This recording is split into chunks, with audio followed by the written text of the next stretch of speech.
Welcome everyone to Friday Night Young at Heart, featuring nursery rhymes, stories, songs, poems, Mother Goose, Aesop's fables, Lewis Carroll, limericks, larks, stories of the great operas, epics, and such, to keep us all young at heart. I'm Father James DeLucio here at the Paulist Fathers Rectory Library, feeling quite cold. It's 20-something degrees and my feet are freezing here in New York City. And yet we're told in a few days the temperatures may rise to 70 and then plunge again into the depths of bitter cold. Gives us pause about global warming. The cold is also part of this terrible phenomenon.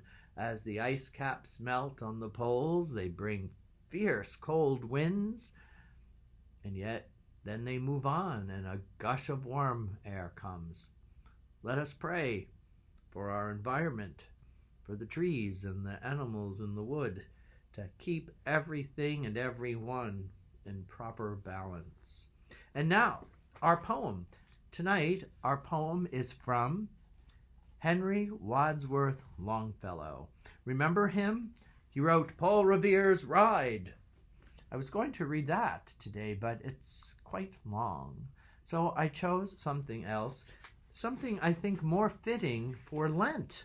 I was quite surprised to find this actually in a book of children's poems. It's kind of adult-like, but you comment, you let me know. But it is from the Oxford Book of Children's Verses in America. As you remember, Henry Wadsworth Longfellow was an American citizen. This poem is called A Psalm of Life. Tell me not in mournful numbers that life is but a dream, for the soul is dead that slumbers, and things are not what they seem. Life is real, life is earnest, and the grave is not its goal. Dust thou art, to dust returneth, was not spoken of the soul. Not enjoyment and not sorrow is our destined end or way, but to act that each tomorrow finds us farther than today.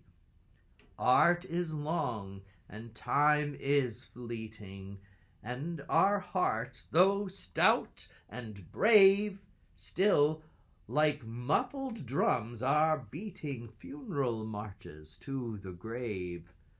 In the world's broad field of battle, in the bivouac of life, be not like dumb driven cattle, be a hero in the strife.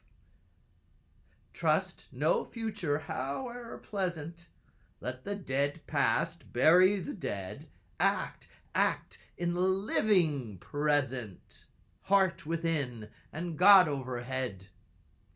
Lives of great ones all remind us we can make our lives sublime, and departing leave behind us footprints on the sands of time, footprints that perhaps another sailing o'er life's solemn main, a forlorn and shipwrecked brother, seeing shall take heart again. Let us then be up and doing, with a heart for any fate, still achieving, still pursuing, learn to labor and to wait. There we go.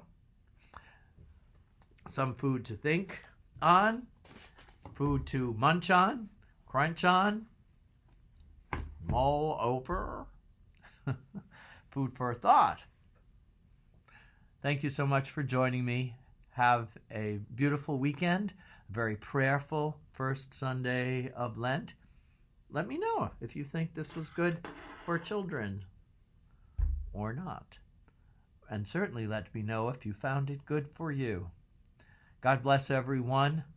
Have a joyful Lent. It's meant to be freeing of so many things, because of our loving, merciful God, and, as the poem says, to keep moving forward, learning, growing, believing, loving. Good night, everyone.